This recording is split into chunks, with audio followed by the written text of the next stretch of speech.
Hey,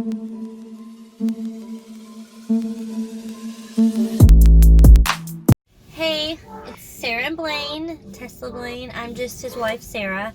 Our daughter Delaney got COVID. We don't know the exact date, but June 2nd, the day after her 15th birthday, and 2 days after, she had a sleepover with 9 of her dance friends.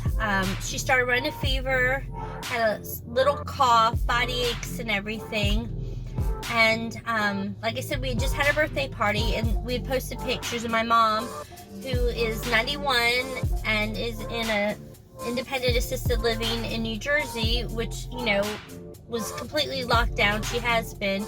You know, she posted on Facebook, I hope you guys social distance and, you know, coronavirus, you know, which all of the girls at the party, they had been, you know, hadn't been around anybody. They'd only gone to dance. And also, on June 1st, that time of year, it seemed like around here in our local area, it seemed like the coronavirus was slowing down. We didn't have a lot of cases. It wasn't that strong, and so we were starting to loosen up a little bit. Yeah, like we had been closed down. And up to that point, Delaney hadn't been around any of her friends for a few months. She had just been at dance for 2 weeks, you know, and they were like, I don't even think masks were required then. No, they weren't. They weren't required.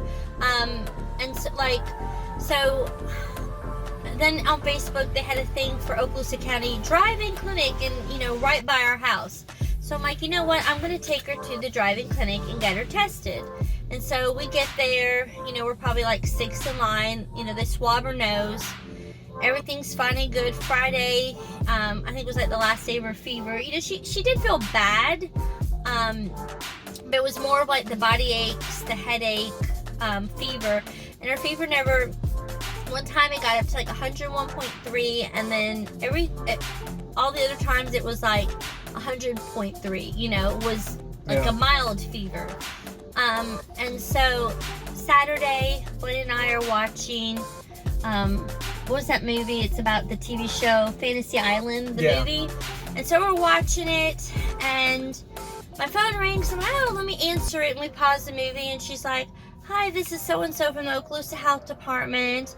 I'm like, oh, hi, how are you? And she, you know, and like, she was like, really? Like, oh, your daughter got tested? Like, you know, usually they're like, hey, everything looks good. But she was like really slow to get to the point. And then she's like, well, your daughter tested positive. And I, like... You looked up at me and you're on the phone. I'm like, what? And then I'm like, you're like, did she? And I'm like, I'm giving him like a thumbs up. Like, she tested positive, but like, I'm like, no, it's not good, you know? And like, at this point, all you see on the news is like New York City, and people are dying, and we knew nobody that had coronavirus. At that time, nobody. Nope, you know, and she already does virtual school, and, you know, at dance, they had sterilized, they were 6 feet apart, you know. She's actually number 255 to get it. So like in our county. In our entire county, not in our town, but the entire county, where we have like Fort Walton Beach, Destin, Mary Esther, Crestview, Niceville, Baker. I mean, so like all the number 255. So, anyways, you know, they're like, well, she needs to quarantine for 10 days, and then, oh, we need a list of everyone she's been with. So I had to call like 8 parents and say, hey, by the way, my daughter has coronavirus, and you know, has exposed. And Blaine and I had to quarantine an additional 14 days past hers. Past the time of her 10-day quarantine. So basically, you know, we were the whole month of June, and her dance teacher, when coronavirus hit and they shut down, you know, our area, she like did not miss a beat. Like, she had Zoom classes. Like, they never missed a dance class. Everything went to Zoom. It was fantastic. And so, you know, Delaney took like a week off, but when she started to go back, it was like she would get out of breath really easily. And she was used to dancing like 6 to 8 hours, and we're like, oh, that's kind of odd. And it seemed like as time went on, it got worse. Well, the Monday after we came off quarantine and Blake can go to work, she was supposed to do a ballet intensive there, and I was talking to her teacher, and I'm like, you know, she's gonna have to sit out some because she can't even get through ballet bar work on Zoom without getting out of breath. And, you know, we kind of talked about it. And, you know, with coronavirus, it's scary. Like, you don't know what to expect, especially when you're like the first one, or like, you know, Delaney was like the only person people knew of firsthand that had it, and everything else you see on the news is like god awful. And so Katie was like, well, has she had a negative test, you know? And I'm like, no. You know, they're not even offering that with the health department. You know, they're like, you know, 10 days quarantine, 3 days fever free. You know, that was their standard. And so we had decided, just to make everyone else feel better, she would do the intensive online, you know, via Zoom, and not go in person, which she was like devastated. She hadn't seen her friends in like a month, and she had seen them for like her birthday, and before that had seen them for, you know, 2 months before that. And so she came into my room. She had started the ballet class, just bar work like crying. She's like, I can't breathe. So I'm like, okay, I'm making you an appointment on base.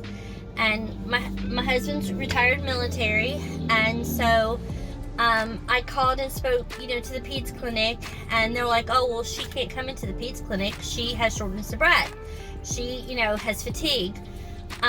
You'll have to go to the respiratory clinic, which is basically like these blue tents set up outside, you know.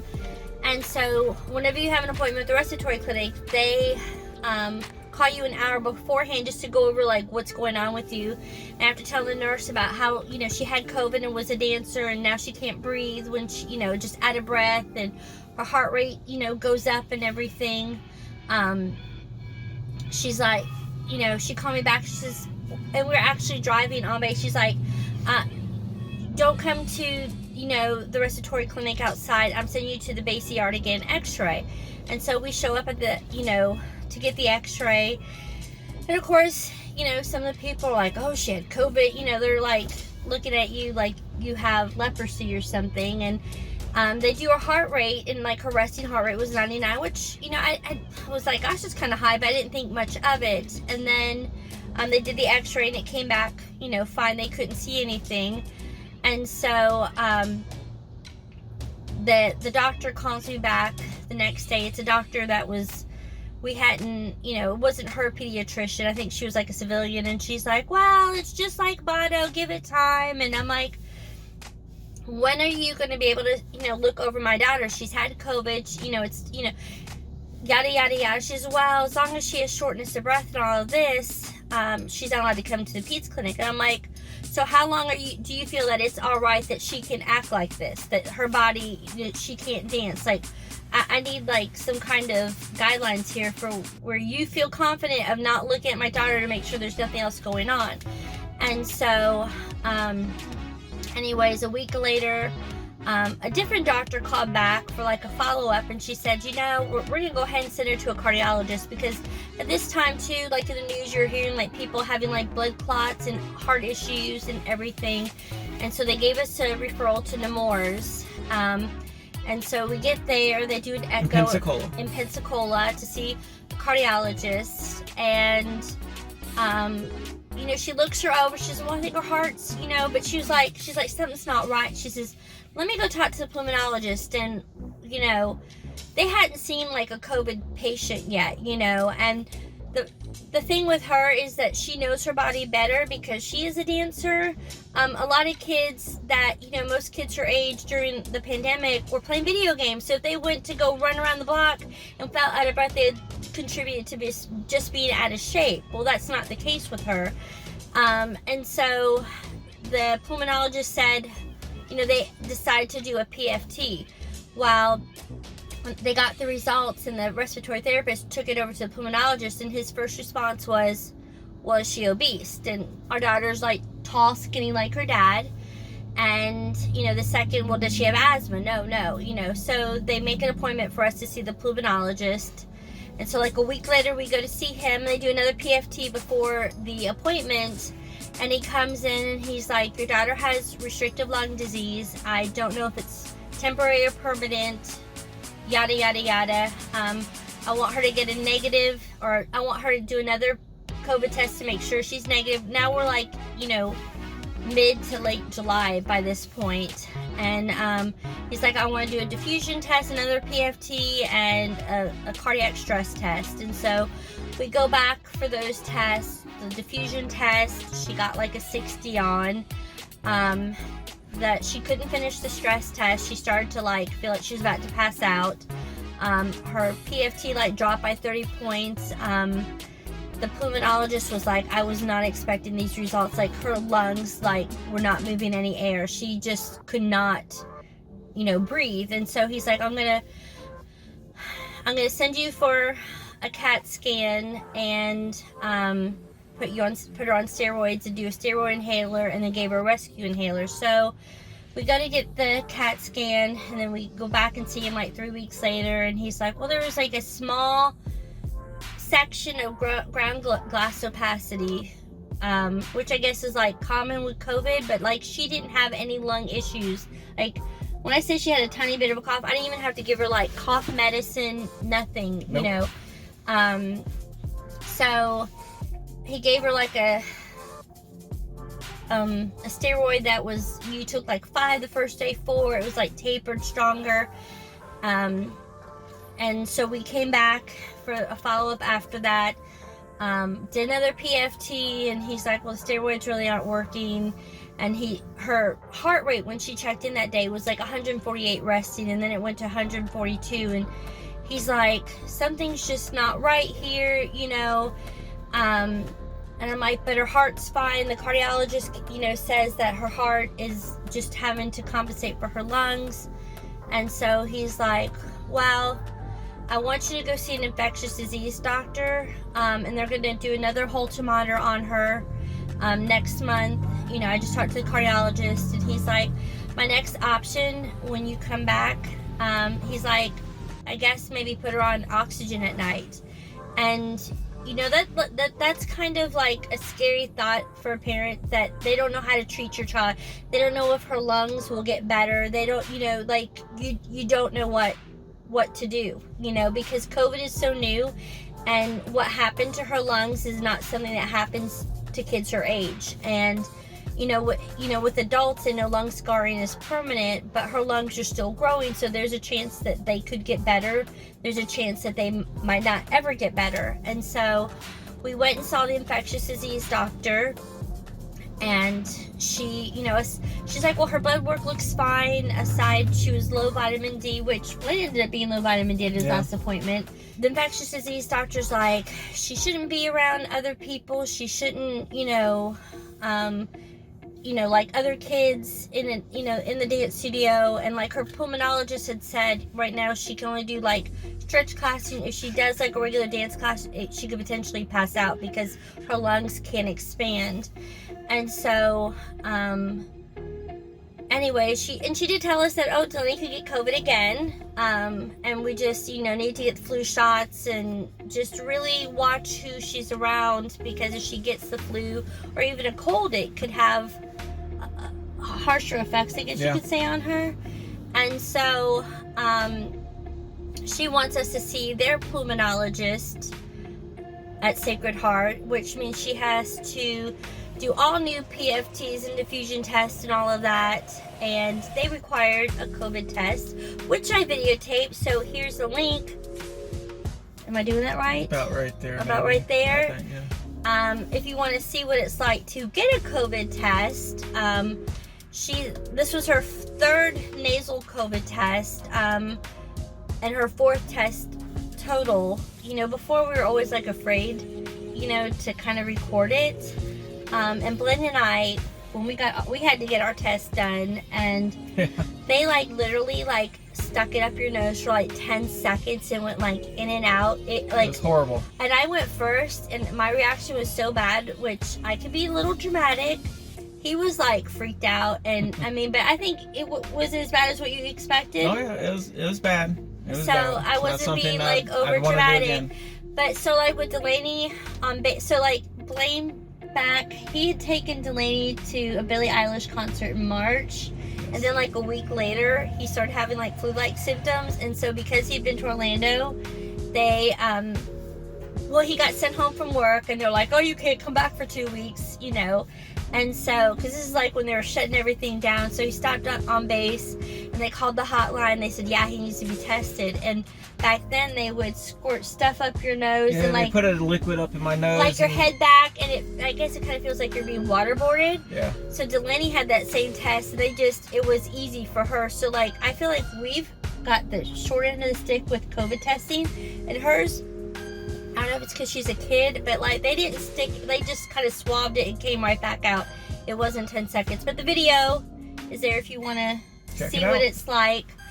You know, so, you know, if you have a kid, you know, that's 15, 14, teenager, even younger kids, you know, because there's a lot of stuff with the whole MIS-C, like multi-inflammatory syndrome in children, or from COVID or whatever it's called.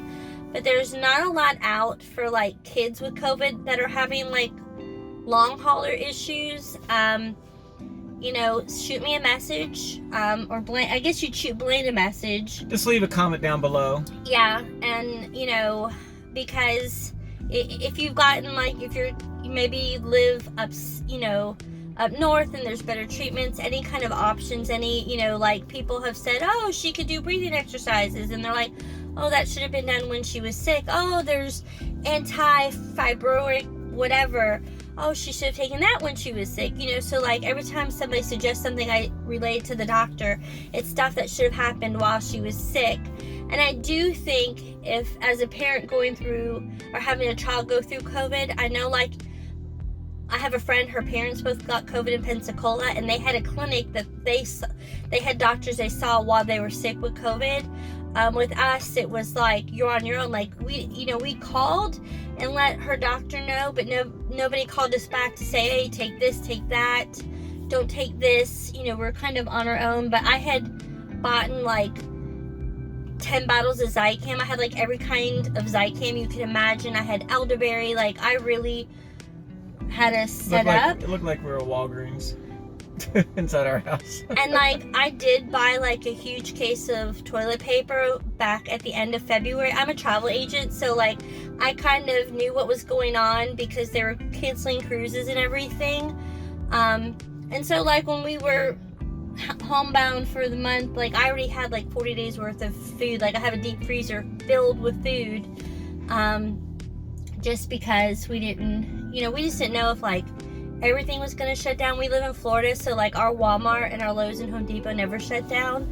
So that was a blessing. It kind of, I mean, I can't imagine for people in states where like you walk into Walmart and like the clothing section and everything else was like closed down. I think I would have had issues with, not like issues in being mad, but I would have panicked. That would have set a panic in, you know. I think having something that was a little bit normal was, even be able to go to McDonald's drive-through was.